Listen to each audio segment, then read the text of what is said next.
무더운 여름도 지나가고 이제 가을이 성큼성큼 우리에게 느껴지도록 계절이 선선해졌습니다. 가을이 오면 여러 가지 떠오르는 것들이 있지만 역시 추석의 명절이 우리가 그냥 지나칠 수 없는 그런 우리 기억 속에 있는 것이 아닐까 생각을 합니다. 여러분은 추석 그러면 뭐가 생각이 나시나요? 추석 그럴 때 여러분은 무엇을 떠올리게 되시는지 모르겠습니다. 추석 그러면 뭐가 제일 먼저 생각나시나요? 음식 생각나세요? 혹시 우리는 제사를 지내지 않지만 제사 지내는 분들은 제사 준비해야 되는데 아마 힘든 주부들도 있을지 모르겠습니다. 고향이 떠오르는 분들도 있을 거고, 고향을 향해 돌아가는 귀향을 내가 할 수 있나, 금년에 고향에 갈 수 있나 없나 생각하는 분들도 있겠죠. 요즘에는 추석 자체보다는 추석을 기회로 해서 여행을 생각하고 어디 좀 갔다가 올까 이러는 분들도 계실지 모르겠습니다. 그런 중에 추석하면 또 떠오를 수 있는 게 아마 이 선물도 추석에 무슨 선물을 어떻게 하지? 누구에게 선물을 해야 되지? 이런 생각도 여러분들이 아마 추석에 우리들이 관심을 기울이는 중요한 것 중에 하나가 아닐까 생각을 합니다. 여러분은 추석 명절에 어떤 선물들을 주시고 어떤 선물을 받으실 것 같습니까? 또 누구에게 우리가 선물을 하나요? 대개는 고마운 분들에게, 사랑하고 존경하는 이들에게, 내가 아끼는 이들에게, 또는 어렵고 힘든 이들을 이때 좀 기억하자. 여러 가지 생각이 다르실 겁니다. 오늘 저는 야고보서 1장의 말씀에서 이 선물에 관한 것을 주제로 말씀을 나누려고 합니다. 선물을 왜 할까요? 우리가 왜 선물을 세상 살이를 하면서 선물이라는 걸 왜 하고 받고 그럴까요? 잠언에 의하면 선물은 이렇게 좋은 점이 있답니다. 선물 주기를 좋아하는 자에게는 사람마다 친구가 된다. 그 선물을 남에게 많이 주는 사람은 친구가 많다 이거죠. 선물 받은 사람이 다 친구가 된다 이거죠. 이런 말씀 아니겠습니까? 또 잠언 18장에 가서 보면 사람의 선물은 그 선물하는 자의 인생의 길을 넓게 하고 그를 존귀한 자 앞으로 인도한다. 선물을 자꾸 주면 그 가는 길이 형통하고 넓어지고, 그리고 언젠가는 그 선물 받은 사람들을 통해서 존귀한 자에게까지 인도가 된다. 심지어는 잠언 21장 14절에는 은밀하게 전한 선물이 사람의 분노를 쉬게 할 수도 있다. 이 선물의 좋은 점을 여러 가지 열거하고 있습니다. 여러분은 어떤 좋은 선물을 일생 동안 받아보셨습니까? 선물 받을 때마다 누가 보냈구나, 누가 받았구나 이렇게 생각할 수 있지만, 그럴 때마다 5년 전, 10년 전, 20년 전에 받았던 선물이 생각이 나면서 지금 다른 선물을 받았는데, 이 선물, 그러면 우리 마음속에, 내 마음속에 떠오르는 선물이 있으세요? 그래, 그때 그 선물 받았어. 어떤 선물이 여러분에게 인상적이고 어떤 선물이 여러분에게 아주 귀한, 우리가 크고 작은 선물들을 받는데 어떤 선물이 여러분의 인생에서 아주 중요한 자리를 차지하는 선물이 되었을까요? 값이 비싸면 그럴까요? 세상에 둘도 없는 이런 선물은 나만 받았을 거야. 희소의 가치가 있으면 그 선물이 굉장히 중요한 걸까요?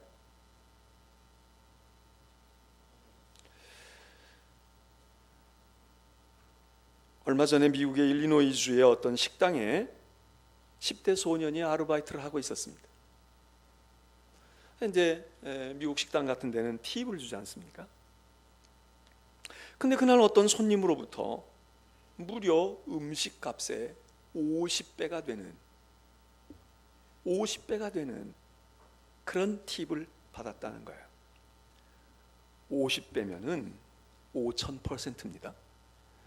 보통 우리가 선물을 이 팁을 줄 때에 뭐 조금 서비스가 현찮았다 그러면 뭐 한 10%도 주고, 보통은 이제 15% 또는 그저 20% 그 범위에서 주면 그게 무난하고 평범하고 그런 건데, 물론 더 인상적으로 서비스를 받았다, 오늘 정말 음식 맛도 좋았지만 서비스가 좋았어, 그러면은 뭐 30%도 줄 수 있고 40%도 줄 수 있는데, 음식은 20불 정도의 밥을 먹었는데 이 손님이 팁으로 놓고 가는 돈은 자그마치 $1,000였다는 겁니다.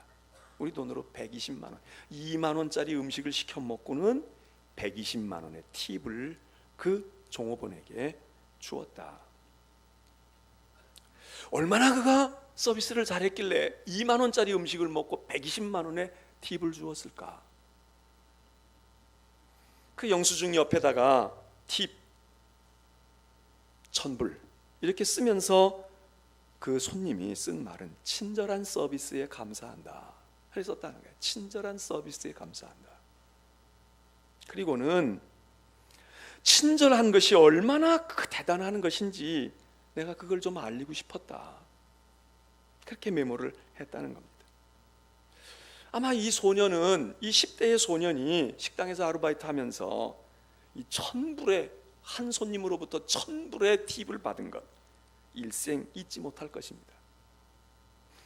그러면서 그 10대 소년에게 네 꿈이 뭔지는 내가 정확히 모르지만 이 팁이 너의 꿈을 이루는데 조금 도움이 됐으면 좋겠다, 이렇게 메모했다는 겁니다. 여러분은 이런 선물을 받아보셨습니까? 1,000불, 뭐 120만 원, 난 120만 원보다 더 큰 선물을 받아봤지, 금액으로 훨씬 더 큰 선물을 받은 분이 왜 안 계시겠습니까? 그런데 정말 뉴스거리가 될 만한, 야, 이런 일도 세상에 있구나, 그건 글자 그대로 팁입니다. 그게 샐러리가 아닙니다. 그게 무슨 상금으로 준 돈이 아닙니다. 팁이란 말이에요. 그냥 수고했다고 그냥 한 푼 던져주는 정도의 것인데, 며칠 전에는 또 이런 기사가 떴더라고요. 어떤 사람이 미국 유타주의 솔트레이크 시내에서 술을 마셨다는 거예요.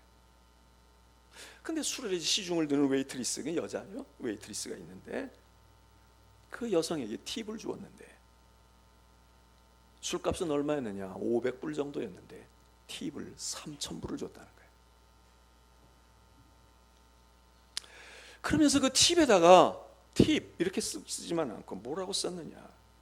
Tip for Jesus, 예수를 위한 팁, 그리고 3,000불이라고 썼다는 거예요. 이 웨이트리스는 그 팁을 받고 신문과 인터뷰를 하면서 난 내 남자친구하고 빚을 진 게 있어, 빚을 갚으려고 둘이 막 이렇게 이런 일도 해보고 저런 일을 하고 하루에 2잡을 뛰기도 하고 이렇게 했는데 빚을 갚는 일이 너무나 요원했습니다. 그런데 그날 내게 정말 도움의 손길이 왔습니다. 그리고 그 손님이 나 아닌 다른 종업원을 선택할 수도 있었는데, 그런데 나를 선택해서 그리고 팁을 주었는데, Tip for Jesus, 예수를 위한 팁이라는 글을 보고, 그리고 나는 그 팁을 받고 너무도 감격해서 한동안 눈물을 흘렸습니다. 그랬다는 겁니다. 술집에서도 예수를 위한 팁이 나가는데 교회에서도 예수를 위한 팁이 좀 나가면 좋겠고요, 음식점에서도 좀 나가면 좋겠고요. 좋은 선물은 뭐가 좋은 선물입니까? 귀한 선물은 어떤 게 귀한 선물입니까? 그럼 무언가 의미가 있어야 됩니다. 돈이 많고 비싸고 뭐 대단한 작품이고 아니고를 떠나서 거기에 무언가 나에게 와닿는, 내 마음을 뭉클하게 하고 나에게 희망이 되어지고 내게 소망이 되어지는 그 무엇을 담은 것, 그게 현금이 되었던 물건이 되었던 어떤 증표가 되었듯 어떤 사람에게는 그게 대단한 선물이 아닐 수 있어요. 돈이야 뭐 모든 사람에게 대단한 선물이 될 수 있겠지만, 예를 들어서 어떤 물건 하나를, 손수건 같은 거 하나를 주었다. 시장에 가면 얼마든지 있고 백화점에 가면 더 좋은 손수건이 있을 수도 있지만, 어떤 노래의 가사처럼 눈물을 흘리면서 흔들어 주었던 그 하얀 손수건 아세요? 한번 불러볼까요?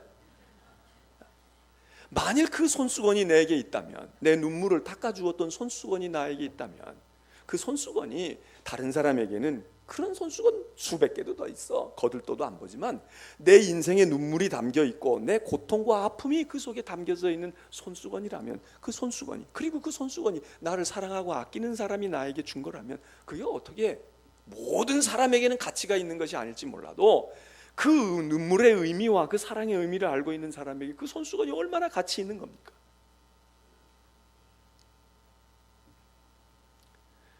여러분, 귀한 선물은 뭐 돈도 있어야 되겠고 그 속에 뭐가 있기도 해야 되겠지만, 진짜 좋은 선물은 선물 자체가 이 선물보다 이게 더 좋은 거야, 이거보다 이 시계가 더 좋은 거야, 이렇게 말할 수가 없는 것. 더 좋은 선물이라는 것은 누가 주었느냐, 거기에 달려 있습니다. 여러분, 누구로부터 선물을 받은 선물이 가장 크십니까? 여러분의 인생에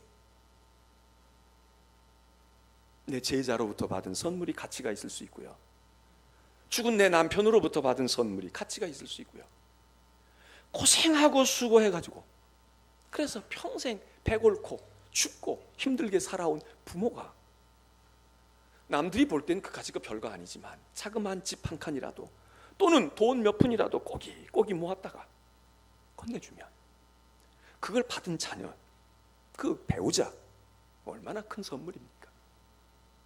그 돈이 커서가 아니죠. 누가 주었느냐, 누가 주었느냐.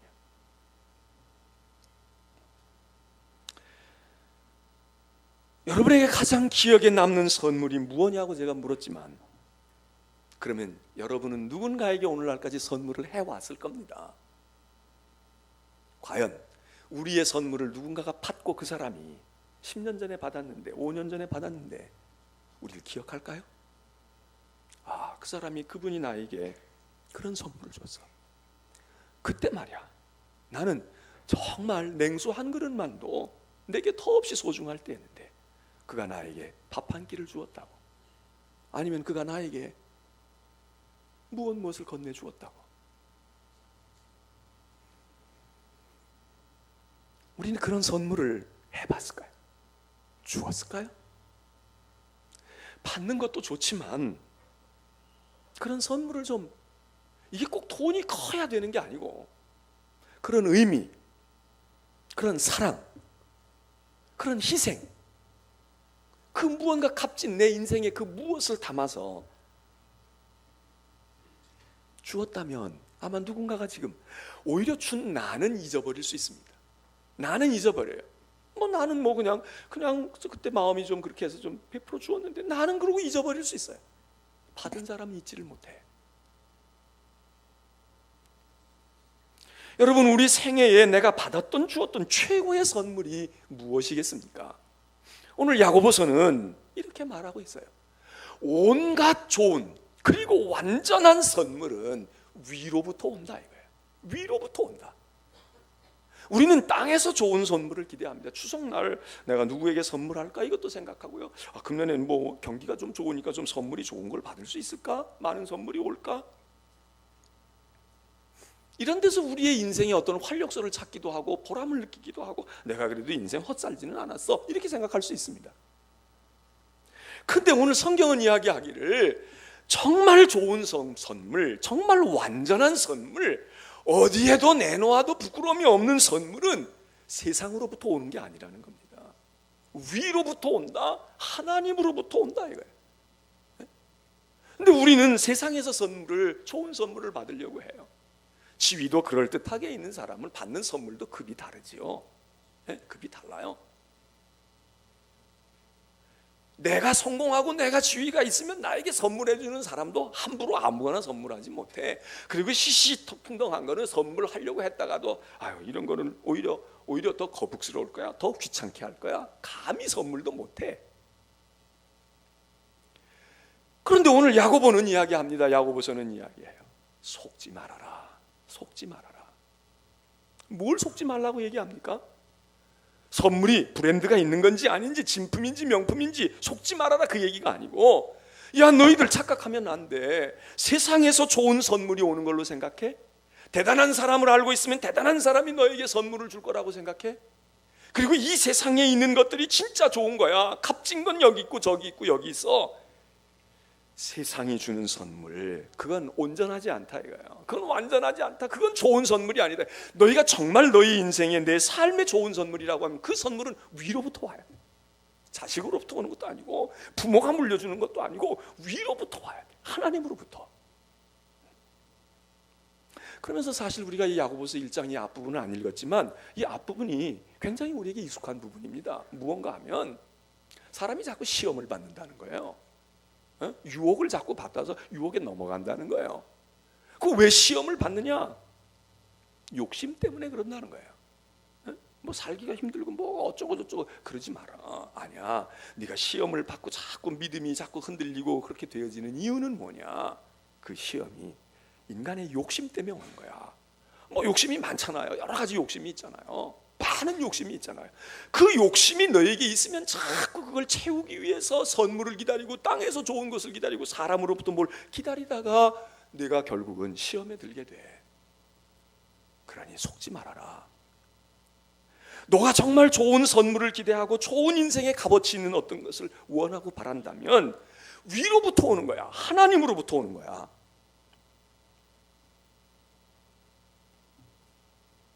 하나님이 주시는 선물이니까 좋은 거겠죠. 잘 살고 능력 있고 가진 게 많은 사람인데 우리에게 그런 부자가 우리에게 선물 준다면 뭐 그냥 아무거나 주겠습니까? 좋은 거 주겠죠. 그런데 좋은 거가 비싸고 대단하고 아우 이거는 돈 없는 사람은 이런 선물을 줄 수 없어. 그래서 그런 것도 그것 때문에도 좋은 선물일 수 있지만 하나님이 주셨기 때문에 좋은 거라는 거예요. 하나님이 주셨기 때문에. 하나님의 선물은 세상에서 100만 원짜리 선물이다. 그럼 하나님이 주실 때는 단돈 10,000원밖에 안 될 수도 있어요. 그러나 이게 소중한 거예요. 뭐 어떻게 그럴 수가 있을까? 여러분 그런 생각 드세요? 자, 여러분이 한번 세상에서 상을 받는다면 기왕이면 금메달을 목에다가 걸고 싶으세요? 아니면 동메달을 목에다가 걸고 싶으세요? 우리가 나가서 뜀박질을 하든지 뭐 어디 경시대에 나가서 상을 받는다 그러면 1등상인 금메달을 타고 싶어요? 아니면 동메달을 타고 싶으세요? 아니면 목메달이든지 뭐 흙메달이든지 이런 거 타고 싶으세요? 어떤 거 타고 싶으세요? 예? 여러분의 자녀가 금메달 받아가지고 오는 게 좋아요? 동메달 받아가지고 오는 게 좋아요? 기왕이면 금메달이잖아요.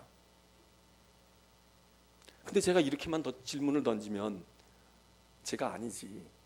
생각해 보세요. 한 사람이 동메달을 받아가지고 왔어. 한 사람이 금메달을 받아왔어. 근데 동메달 받아온 아이는 올림픽에서 동메달을 받아왔어. 그 다음에 금메달은 어디서 받아온 걸로 할까요? 여러분이 정하셔. 에? 금메달은 그냥 전국체전에서 받아왔거나 아니면 우리 동창회에서 야 우리끼리 한번 우리 체육대회 하자 그러고 우리가 만들었어 금메달. 근데 실제로 금이야. 금, 은, 동 만들었어.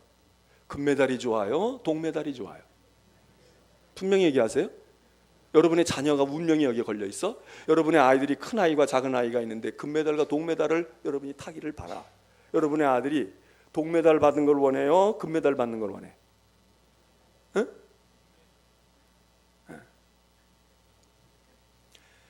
동메달이 올림픽의 동메달하고 동네에서 해가지고 하는 금메달하고 같을 수가 없어요. 우리는 금메달을 찾아. 금으로 되면 좋지. 금이 최고지. 세상이 주는 것은 금메달도 줄 수 있고 은메달도 줄 수 있어요. 위로부터 오는 메달은 어떻게 볼 때에는 그런 값어치가 없을 수도 있어. 그러나 하나님의 선물, 하나님이 주셨다. 이 자체가 대단한. 예?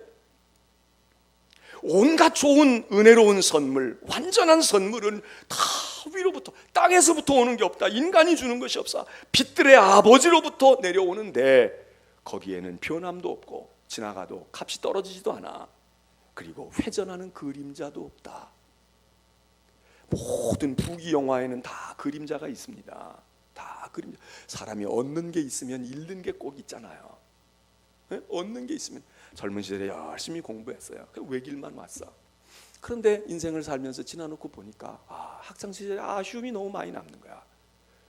그 젊을 때에 말이야, 좀 꿈도 있고 뭔가 좀 이렇게도 살아보고 저런 것도 경험을 해봤어야 되는데 오로지 도서관과 학교와 가방만 끼고 해서, 그래서 성적은 올랐어. 그래서 유학도 갔다 오고 그래서 뭐가 되기는 됐는데 보니까 젊음이 그것뿐이야.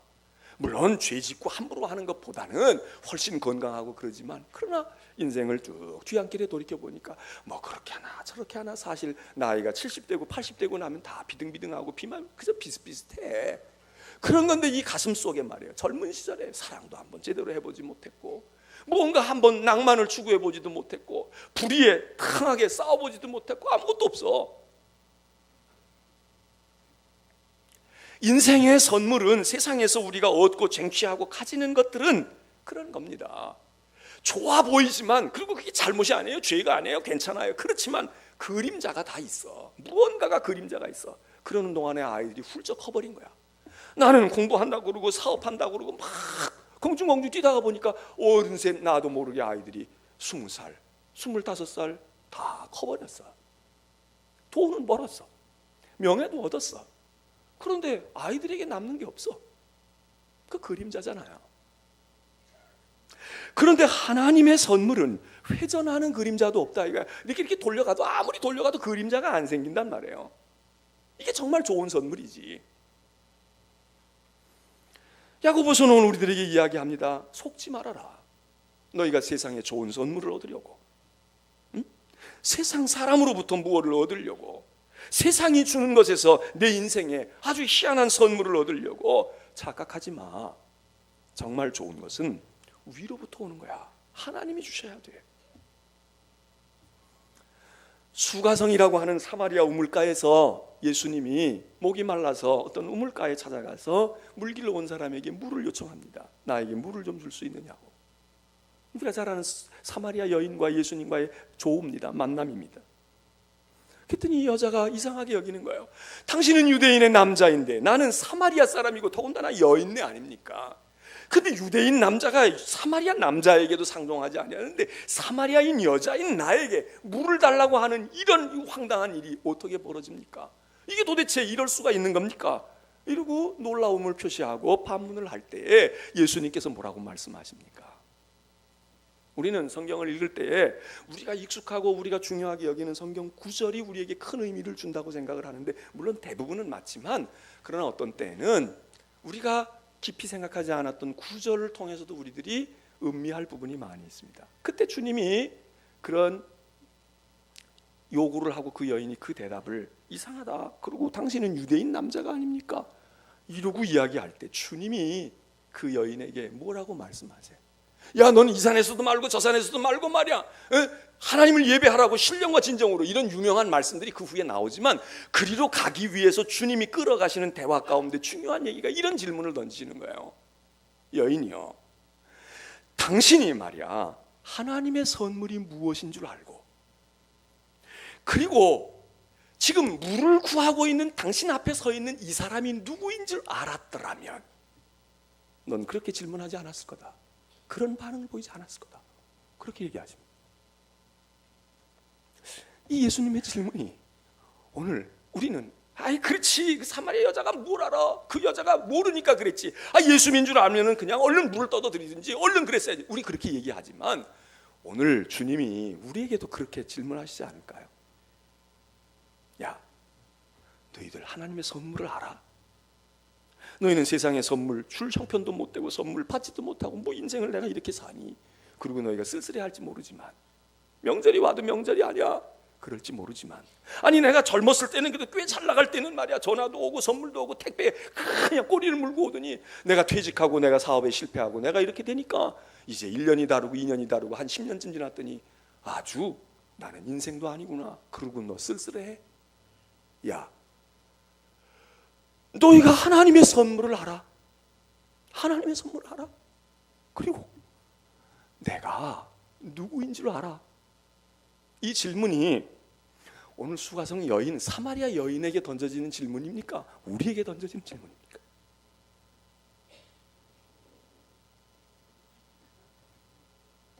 여러분, 하나님의 선물, 이게 대단한 거거든요. 하나님의 선물에 대해서 성경은 많이 얘기합니다.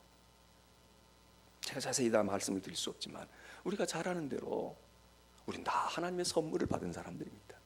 그러니까 세상 선물이 사실 별로 그렇게 매력이 없어야 되는데 여전히 우리가 세상이 주는 것에 목말라요. 야곱의 우물을 대단한 줄로 알고 있다고. 감히 이 우물보다 더 좋은 게 어디 있느냐. 여자가 또 그렇게 얘기를 해요. 너 하나님의 선물을 몰라서 그래. 하나님의 선물을 알면 말이야, 야곱의 우물이 대단하고 마른 적이 없는 전설적인 우물이지만 그 물 먹어도 목마르지만 하나님이 주시는 물 먹으면 목마르지 않을 텐데, 하나님의 선물을 알면, 그리고 그 하나님의 선물이 나야. 나 예수 그리스도가 하나님의 선물이라. 그 예수 그리스도가 주시는 구원이 하나님의 선물이라 이거예요. 우리가 영원한 생명을 받았는데, 영생하는 생명을, 하나님의 자녀로서의 영원한 생명을 우리가 받았는데, 여러분, 그보다 더 큰 선물이 어디 있겠습니까? 만일 여기 오늘 시한부로 있는 시한부 생명, 아니다, 사실 다 시한부 생명이죠. 우리가 조금 정도 차이만 있고 그저 아직 잘 모르고 있을 뿐이지, 난 한 30년 살까? 여러분이 보시기에는 제가 얼마를 더 살 것 같습니까? 말씀을 잘 해주십시오. 제가 무한정 살 것 같습니까? 제 나이도 60을 넘었으니까 30년 살면 많이 산 거지. 산 거에 반만큼만 살아도 많이 산 거 아니겠습니까? 뭐 요즘에 100세 그러고 100세를 아주 쉽게 이야기하지만 진짜 100세 사는 일이 뭐 그렇게 쉽겠습니까? 기억해봐야 30년 시한부야. 오래 산다고 해도. 그러면 여러분은 저보다 다 오래 사시길 바랍니다. 여기 있는 분들 무조건 저보다 더 오래 사시길 바랍니다. 그래도 50년이야. 다 시한부야. 그런데 이 시한부인 인생에 말이죠, 이 시한부를 살아가고 있는 사람들에게 영원한 생명이 잇대어져 있다. 너 끝나는 날이 10년 뒤가 됐든 5년 뒤가 됐든 상관없어. 너 그 다음부터 더 나은 삶이, 더 질이 다른 영원한 생명이 너에게 주어져 있어. 내가 보장해. 내가 한다고. 그런 보험이 있다고 그러면 여러분 안 드시겠어요? 이미 들어있는 보험 다 깨고 들걸? 예전에는 뭐 보험을 들면 뭐 80세 뭐 이랬는데 요즘에는 무슨 뭐 100세 이래야 보험 같다는 거예요. 왜? 사람 80세 훅 넘어가니까. 그런데 영원한 생명이 어디로부터 옵니까? 성경은 하나님의 선물인 거예요. 예수 그리스도가 하나님의 선물이라는 거예요. 그리고 그 예수 그리스도를 통해서 우리들에게 하나님께서 주시는 그 선물, 우리는 예수 그리스도를 다 받았어요. 사도 바울은 이야기합니다. 자기 아들을 아끼지 아니하시고 우리 모든 사람을 위해서 아들을 남김없이 주신 그 하나님이 어떻게 그 외에 다른 부수적인 것들을 아까워서 우리에게 주시지 아니하랴? 하나님 그렇게 생각하지 마. 하나님은 가장 소중한 당신의 하나밖에 없는 아들도 우리를 위해서 주시는데 주저함이 없었어. 그럼 우리가 다 하나님의 아들을 선물로 받았다고. 그러면 부수적인 다른 것들, 우리의 건강 문제든지 우리의 물질의 어려움이든지 우리 인생을 살아가면서 부딪히는 많은 마음의 근심과 걱정과 이 세상에 있는 눈에 보이는 것들, 하나님이 그런 거 주시는데 고민하겠어? 내가 이것까지 줄 수 있을까? 내가 이거 줘야 할까? 아니야. 이미 더 크고 온전하고 완전하고 그리고 귀한 하나님의 아들 하나, 그 아들을 우리에게 주신, 선물로 주신 그분이 모든 것을 우리에게 선물로 주시지 않겠냐? 그럼 우리가 다른 선물이 뭐가 대단하겠어요? 하나님의 아들을 우리에게 주신 아들을 우리가 품에 안았는데, 그래서 우리는 하나님의 은혜가 우리에게 선물이며 그 하나님이 우리를 부르신 부름과 우리에게 맡기신 사역과 직분이 선물이야. 사도 바울은 에베소서에서 이야기합니다. 하나님의 은혜의 선물을 따라 내가 복음의 일꾼이 되었다. 이 사역을 감당하는 것도 하나님의 선물이라는 거예요. 근데 선물을 받으면 얼마나 기뻐해요. 선물로 여기지 않는 사람은 힘든 거야. 이게 일거리고 이게 취미고 나한테 고달픈 거고 힘든 거야. 민수기에 가서 보면 18장에 뭐라고 얘기하냐면 내가 제사장의 직분을 너희에게 선물로 주었은즉, 제사장들에게 이야기합니다. 제사장의 직분을 내가 어떻게 가요? 어떻게 힘들어요? 오늘도 우리 어떤 고등부 학생이요, 어젠가 왔어요. 목사님, 전도사님하고 온 거야. 왜 왔니? 목사님 추천서 좀 써주세요. 어느 학교 가는데? 신학교 가려고 그래요.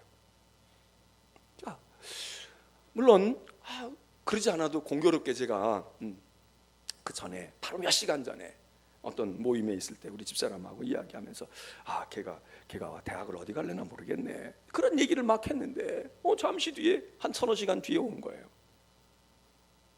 언제부터 신학교 가려고 그랬니? 저 중학생 때부터 생각을 했는데 그동안 꾹 생각을 해왔지만 조금씩 좀 생각이 이럴까 저럴까 그러기도 했습니다. 부모님은 뭐라고 그랬니? 부모님도 걱정하셨지요. 근데 허락해 주셨어요. 그래, 너희 엄마 아빠 믿음이 좋은 분이고 말이야. 너희 할머니 너 낳고 손주 봤다고 그렇게 기뻐했어. 없고 교회 오고 말이야. 그러고 할머니가 천국에서 기뻐하시겠다. 엄마 아빠가 왜 좀 망설였을까요? 이놈이 이거 힘든 걸 가려고 그래? 이 길을 가려고 그래? 그럼 믿음이 없는 부모 같으면 무슨 신학교에 이놈아 가서 돈 벌어야지 이랬어야 되는데, 저는 그런 경우는 아니라고 생각해요. 우리가 되게 다 힘든 길을, 고난의 길을 간다, 이거 정말 힘들고 어려운 걸 가는, 이렇게 생각하기 쉬워요. 그런데 오늘 여기 민수기 말씀은 뭐라고 하냐, 내가 제사장의 직분을 너에게 선물로 줬다는 거야. 이 생각을 하면 너무 감사한 거죠. 하나님, 하고 많은 사람 가운데 나한테 선물을 주세요, 나한테 이걸 주세요.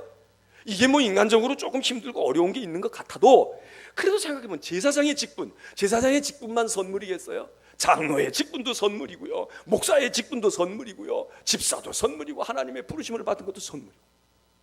오늘 여기 첼로 연주한 우리 김진영 양도, 아이고, 그 얼마나 큰 선물을 받았어요. 내가 볼 때마다 놀라는 거야. 나는 뭐 음악에 대한 전문가로서의 조예는 없는데 들을 때마다 소리가 달라지고 있구나. 뭐 음악적으로 뭐 달라진 것도 그렇지만 소리가 점점 성숙해지고 있고, 그리고 뭐 클래식을 연주한 건 아니지만 찬송을 연주할 때 이게 얼마나 큰 선물입니까? 그러나 본인은 얼마나 힘들어요. 유기영 권사 그러더라고요. 이모가, 목사님 이제 점점 공부하면 할수록 더 열심히 해요. 더 그냥 밤이고 낮이고 한국에 와서도 열심히 하고 있고, 이제 그만큼 했는데 중학교 때부터 독일에 가가지고 말해, 그 어린 게 가가지고 고등학교 다 졸업하고 대학 지금 졸업하고, 그리고 대학원 이제 가게 되고 말해요. 오케스트라 오디션 해가지고 했는데 실력으로는 다 됐는데, 너 나이가 어리니까 조금 천천히 써야 되겠다 이랬다는 거예요. 네? 너보다 나이 먹은 사람들도 있고 선배들도 있고 그런데 말이야, 조금만 다 됐다 이거지. 너는 쓸 수 있어. 그런데 네가 젊은 게 여기 앞에 또 의자에 첫 번째 두 번째 의자에 앉아 있으면 다른 사람들, 여러분 얼마나 재능이에요. 그러나 본인은 그렇게 되기까지 손이 아마, 내가 손을 보진 않았지만 다 여기 뭐 어떻게 까져도 몇 번 까졌을 거고, 구운 살이 베겨도 베겼을 것이고 말이에요. 활을 잡는 손도 그럴 것이고. 그러나 선물이라 이거예요. 선물인 거야. 성령도 선물입니다. 하나님이 성령을 선물로 주시나니, 사도행전은 그렇게 말해요. 하나님의 선물은 이 세상의 선물과 같지 않아. 전도서에는 뭐라고 말하냐면, 너희가 인생에서 누리고 있는 것, 하나님이 어떤 사람에게든지 재물도 주시고 부여를 주시는데 그것을 누리게 하시나니, 그리고 자기의 몫을 받아 수고함으로 즐거워하게 하시는데 그거 하나님의 선물이야. 여러분, 이렇게 신령하고 고상한 것만 아니라 지금 내가 누리고 있는 이 건강이 이게 선물인 거예요. 내게 주시는 많지 않은 물질이지만 이 물질이 선물인 거예요. 내게 주시는 시간, 많지 않은 시간이지만 시간이 선물이야. 하나님이 너에게 주신 것, 그거 가지고 즐거워해. 그거 가지고 일해도 열심히 일하고 말이야. 누려도 열심히 누리고, 그거 하나님의 선물이야. 하나님이 주신 거야. 오늘 우리는 가을을 맞고 추석을 맞습니다. 선물하는 것도 고민이고 선물을 또 기대하는 마음도 가질는지 모릅니다. 그러나 오늘 여기는 하나님의 말씀이 우리에게 이야기합니다. 정말 너 좋은 선물 원해? 너 진짜 선물 같은 선물 원해? 그러면 위로부터 오는 선물을 사모해. 아니, 그리고 우리는 이미 받았어요. 이미 좋은 선물을 받았어. 생명을 얻었어요. 하나님의 아들 예수 그리스도를 하나님께서 이 세상에 어떤 것보다 귀한 아들을 우리에게 그냥 던져주셨어. 여러분, 이 계절에 땅에서 얻는 선물과 사람으로부터 오는 선물 때문에 힘들어하지 마시고 마음 상해하지 마시고 인생을 거기서 의미를 찾으려고 하지 말고 속지 마시길 바랍니다. 여러분의 인생에 정말 자랑스럽고 귀중하고 힘이 되어지는 그런 선물을 원하세요? 위로부터 오는 것이 아니야. 사람으로부터 오는 게 아니야. 하나님으로부터 오는 선물. 그 선물을 이미 우리가 받았고요. 그 선물을 알면 돼. 끄집어 보면 되는 거야. 어떤 부모가 말이죠. 만일에 어떤 부모가 뭐를 남겨주었다고 생각해 보세요. 자식은 그냥 우리 엄마가 우리 아빠가 나한테 그래도 이렇게 주셨네 그런 거야. 그런데 작은 아버지나 큰 엄마나 이모가 설명해 주는 거야. 야, 네 엄마가 이거 남겨놓고 갔는데 말이야. 이 반지는 그리고 여기 있는 이 조그마한 이거는 그리고 엄마가 쓰던 이거는 말이야. 네 엄마의 삶이 여기 있었다. 너를 위한 사랑이 여기 있었어. 그리고 거기 뒤에는 이런 이야기가 담겨 있다. 그리고 그 속에 있는 아주 애틋한 사랑과 헌신과 희생이 담겨 있는 비사를 숨어 있는 이야기들과 함께 그거를 나는 그냥 반지인 줄 알았는데요. 그냥 엄마가 처녀 때 꼈던 거 나한테 준 걸로 아는데 그게 그냥 처녀 때 낀 게 아니야. 그런 의미와 뜻을 알게 될 때 그게 얼마나 큰 선물이에요. 화폐의 가치로는 똑같아. 그러나 그 의미를 알게 될 때 오늘 우리가 하나님의 선물을 받고도 하나님의 선물로 몰라요. 세상 게 더 좋은 거야. 이게 더 좋은데 이게 더 좋은데. 하나님의 마음을 알고 하나님이 우리를 향한 구원의 비밀을 알면 회전하는 그림자도 없어. 이번 추석을 맞으면서 여러분에게 이 하나님의 선물이 새롭게 다가설 수 있는 그런 은혜의 절기 또한 되기를 주의 이름으로 축원합니다. 우리는 하나님의 선물을 받았음을 감사하시길 바랍니다. 그리고 그 하나님의 선물을 누리시기를 바랍니다. 그리고 우리도 누군가에게 아까 이야기했죠. Tip for Jesus. 예수를 위한 팁. 예수님의 마음으로 주는 팁. 우리도 그렇게 할 수 있잖아요. 우리도 그런 걸 받기만 기다리는 것이 아니라 우리도 그렇게 베풀어 줄 수 있는 그런 여러분의 하나님의 선물과 함께하는 삶이 되시기를 주의 이름으로 축복합니다.